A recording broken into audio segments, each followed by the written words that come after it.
The next one, Oregon Repeal Firearm Permit Requirement and Magazine Capacity Limit Initiative. I personally like this to an extent, because people should be able to have the full extent of the Second Amendment to be able to not just own and bear arms, but to be able to get the full enjoyment of their firearms. Whether that means it's a modification to add even a drum magazine to an assault rifle, they should be able to do that. Just because there's a few idiots out there that ruin it for everybody else does not mean it should be ruined for everyone else. Also, just so you recall, Oregon may be a very proverbially progressive liberal state, but they're actually some of the highest gun ownership and gun loving people in the entire country out of all states. Genuinely. During the pandemic, when they were actually considering imposing these kind of restrictions to where they actually would ban certain firearms from being owned completely, Oregon had by far the highest gun purchase rates of the entire country. Everyone here does not want their Second Amendment alienated like that. So people here, no matter how progressive and liberal they might be, love their guns. They love to go to shooting ranges. It's going to be hard to find somebody who lives here, especially who's multi-generational. It doesn't matter their political leanings, socio-political leanings, that does not, at least at some point, want to fire off a gun at a shooting range or something like that. It's very much a very pro-gun state. There should be able to be some genuine support rationally in Oregon for this. Be it enacted by the people of the state of Oregon. Section 1. Oregon Revised Statute 166.1070 is amended to read: State Preemption. 1. Except as expressly authorized by state statute, the authority to regulate in any matter whatsoever the sale, acquisition, transfer, ownership, possession, storage, transportation, or use of firearms on or any element relating to firearms or components thereof, including ammunition, is vested solely in crossed-out legislative assembly, ballot measure initiative process. So in other words, it takes it from the politicians' hands and controls and puts it into the residents' hands, the voters' hands and controls. That's just common sense, especially if, as a state of a hordes of people, the majority of people that are always going to the No Kings protest, if you're against all the king and thus that autocracy level stuff, you should be against fucking it being in legislative hands. It should be in our hands. It should be in the voters' hands. Although I don't still trust most of the voters here. That's why I make these videos now, but you get the idea. 2. Except as expressly authorized by state statute, no county, city, or other municipal corporation or district may enact civil or criminal ordinances, including but not limited to zoning ordinances, to regulate, restrict, or prohibit the sale, acquisition, transfer, ownership, possession, storage, transportation, or use of firearms, or any element relating to firearms and components thereof, including ammunition. Ordinances that are contrary to the subsection are now void. Section 2. Oregon Revised Statute 166.355 is repealed. Section 3. Oregon Revised Statute 166.412 is amended to read. So basically what I really should have been doing this whole time is just only read the sections that have the crossed out sections, because the crossed out pieces are what's important here, because that's the changes, right? That's the revisions. And then section D of section 3, or paragraph, if you will, C of section 3, and or subsection C, sorry. Section 3, part 2, subsection C, or no, subsection D. The gun dealer shall, by telephone number or computer, request that the department conduct a criminal history record check on the purchaser and shall provide the following information to the department. The part that's revised is obviously the part that's crossed out here. So verify, I'm literally going cross-eyed at this point. Verify that the purchaser has a valid permit to purchase a firearm issued under this. That is the retraction and the change.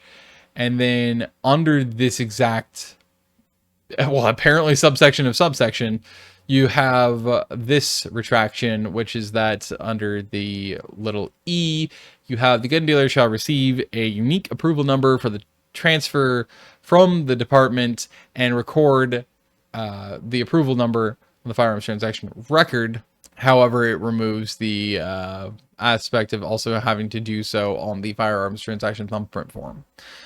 The next one is a subsection of a subsection. It's C here under 3, and it is the dealer may not transfer the firearm or unfinished frame or receiver unless the dealer receives a unique approval number from the department. The revision, it retracts this portion, which says, and within 48 hours of completing the transfer, the dealer shall notify the state that the transfer to the permit holder was completed.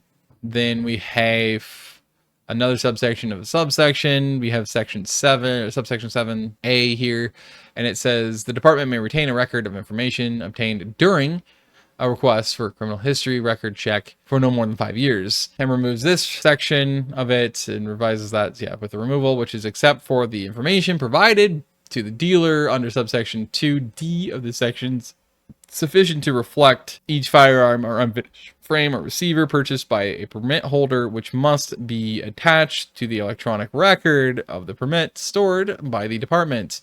The department may develop a system for removal of the information in subsection 2DE of this section upon proof of sale or transfer of the firearm or unfinished frame or receiver from another to another permit holder, and for recording of the information to reflect the transfer of ownership to the permit of the new owner. Actually, that revision makes a lot of sense, because why would you want, if you're the state, why would you want your law enforcement, why would you want to remove that specific record just because it transferred hands to a new owner?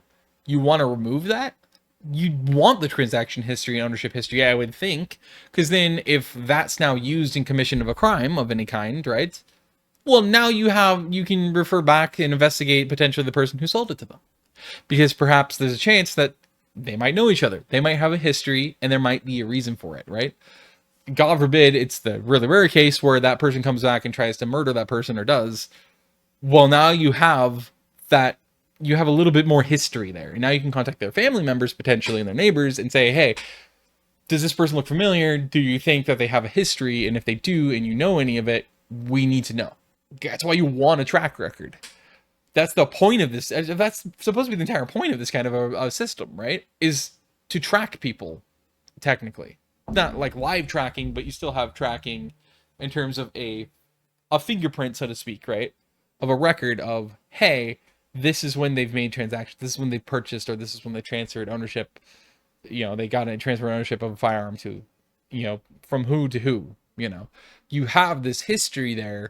That's really important. So removing that aspect is really important. I think that that's actually highly intelligent, and that should have been that way already. So that's great. Then we got to go all the way down to what is page 6 here. And it is, again, these are subsections of subsections. So 13B of section 3 still is a gun dealer that requests a criminal background check under this subsection is immune from civil liability for any use of the firearm or unfinished frame or receiver by the recipient or transferee, provided that the gun dealer requests the criminal background check as described in this section. The revised part is removing, and also provided that the dealer verifies that the recipient has a valid permit to purchase a firearm or unfinished frame or receiver, and the dealer has received a unique approval number from the department indicating successful completion of the background check. That I would disagree with. You shouldn't remove that part. I think I understand the angle of why they want to do that, and that's to remove the responsibility on the dealer's part or the seller's part, because obviously this is also including personal transactions. So if your neighbor or your friend, right, they own a firearm and they're willing to sell it to you and you want to buy it, they can do that, and you legally still have to do the sales transfer. So now you're the dealer, right? That's still how this works. They still need that record, right? It's maintaining the most logical responsibilities for these sales in transactions by these people, whether individuals or actual dealerships, whether they're pawns or whether they're, actual firearms stores or whatever, auctions. It's keeping the baseline logical, rational, responsibilities that these people need. They're still communicating with the state. They're still filing everything. They're streamlining the filing so that now you have all the filings attached into one, and everybody has their copies of them, which is great for record keeping purposes. Obviously, you need as many copies of these as possible. You need to make sure both sides and parties, or everyone, if not, has them, because then that way, again, you can corroborate things if need be, especially if investigations happen or anything else, right? A crime happens in commission of that firearm. Cool. You have that track record. But then the angle here in this removal section, I think the revision is specifically so that they're not literally putting the entire onus exclusively onto that of the dealers, right? The sellers. So in that essence, if that's the angle, I totally get it. That makes sense. Obviously, the state's the one who should have the 100%, the full onus, obviously, and ownership of this. They should be the ones prioritizing this. And therefore, you're going to take a little bit of that workload and responsibility off of the sellers. That makes total sense to me in that essence, and I can support it in that way. But at the same time, I'm kind of 50-50 on this because, again, you kind of want that redundancy in terms of record keeping, right? So I kind of like that idea. Plus, again, I think it's just basic common sense. A seller and a dealer should always make sure that the person that they're selling it to has a fucking permit. They always should be doing it. Doesn't make any sense. Why would you sell it to somebody who you can't verify can own guns? You know what I mean? Like, whether you're an individual or not, but especially if you're a dealer, that's ridiculous. So removing that requirement, that's why overall net negative to me in that removal. I don't think that makes the most sense. I kind of get it, again, if it's that prior angle, but I don't like it necessarily. I just feel like it shouldn't have been changed. I suppose a part of it is that, like, maybe another aspect to the angle would be is that for people who want to buy a legal permit holding gun owner their first gun, firearm, right? Or like they want to buy them, maybe they already have one, but they want to get them a new one, you know, as like a birthday gift or something. You see what I'm saying? Like, I could totally understand that. In that aspect, that makes sense to not require that anymore because they already kind of know. And maybe that's exactly also it, is they're just already expecting it. Like any respecting, intelligent gun owner, common sense gun owner, is obviously going to verify before sale that you actually have the permits necessary to own this. Because I'm not going to sell it to you unless you do that, right? It's just common sense shit, you know? It's like a fisherman when picking up their fucking trash in their fishing line rather than just letting it sit there or biting off pieces and just spitting it on the ground. Like, you know, an actually good outdoorsman is going to make sure they have respect for not just themselves and all those around them and their fellow fishermen, but for the wildlife and the earth and the water that they fish, or the places that they hike or backpack or camp or obviously hunt or whatever else, and the animals as well. It's just common sense stuff. And the majority of people are that way. So I'm maybe that's also a part of it, is that they're just like, any self-respecting gun owner is going to fucking obviously automatically do that. They're not just going to sell to someone. That's ridiculous, you know? So maybe that's also a part of it. And again, I can understand that aspect, but maybe they just need to more revise it a little bit better, right? Maybe they need to revise it to where it's clear and concise and says that if you're an actual literal dealer, you're somebody who specializes or focuses on or has a lot of firearms that you tend to get and to sell. I say a lot, especially the get part and stuff, right? Because you might be a pawn shop. A lot of times pawn shops, especially more rural areas, will have a lot of firearms in them.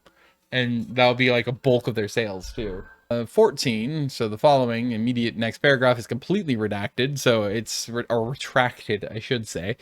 So they want to remove the knowingly selling or delivering a firearm or unfinished frame or receiver to a purchaser or transferee who does not have a valid permit to purchase a firearm in violation of subsection 2D of the section or prior to receiving a unique approval number from the department based on the criminal background check in violation of subsection 3C of this section is a class A misdemeanor. That shouldn't be retracted, period. End of story. I don't care if you disagree with me. That should not be retracted. That's moronic as fuck.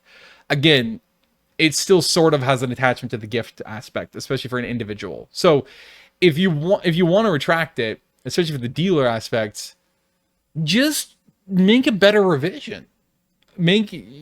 Rewrite that text so that way it says that literal firearm stores, right, gun sailors gun sales people out in stores, outdoors stores. Obviously, they're always going to be selling guns. You know, any stores, like especially big name stores as well, right? That are established, that always have an outdoor section, that always have guns on them, like a Walmart. And then obviously our Bi-Mart if you're local, right? And then obviously pawn shops and stuff, right? They still have to adhere to this. That's how that should be. But if it's individuals, at that point, I can compromise and say, retract these for those people. That's fine, I suppose.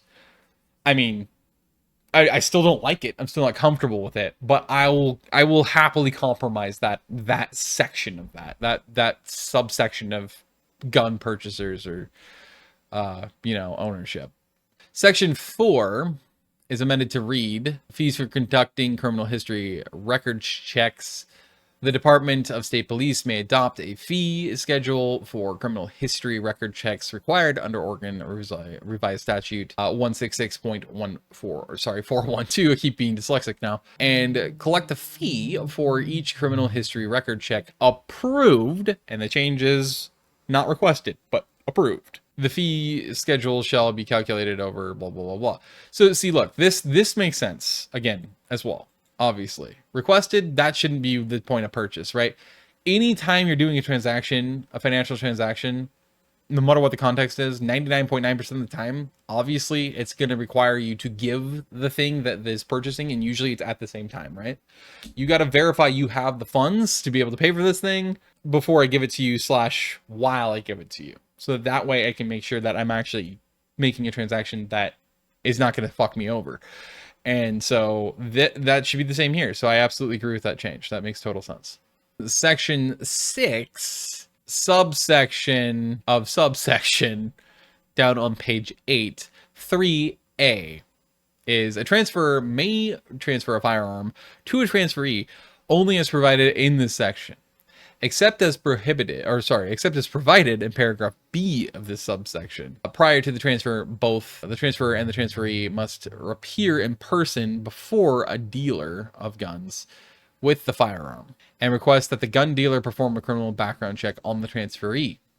The retraction and a valid permit to purchase issued to the transferee under Oregon Revised Statute 166.505.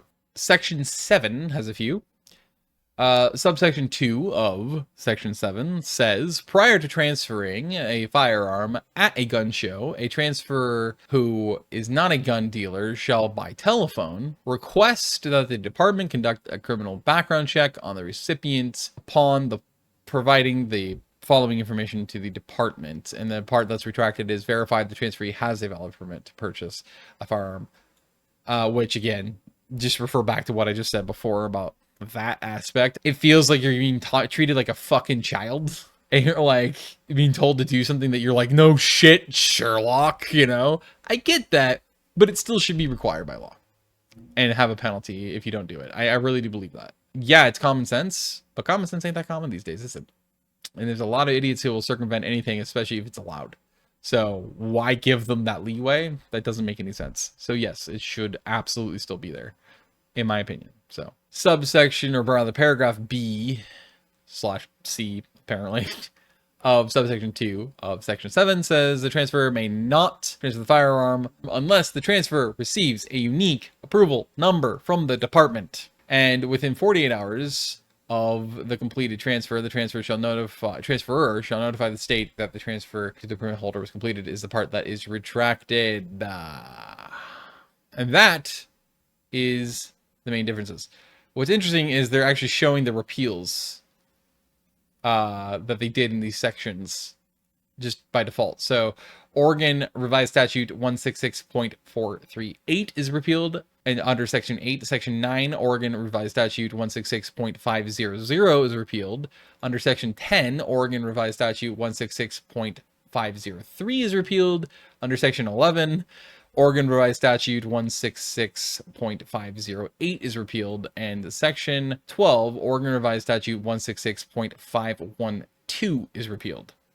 And it says Section 13, the provisions of this 2026 Act apply to all actions taken on or after the effective date of this 2026 Act, unless expressly stated otherwise herein. This 2026 Act may be known and cited as the State's Preservation Accountability Compliance Effort.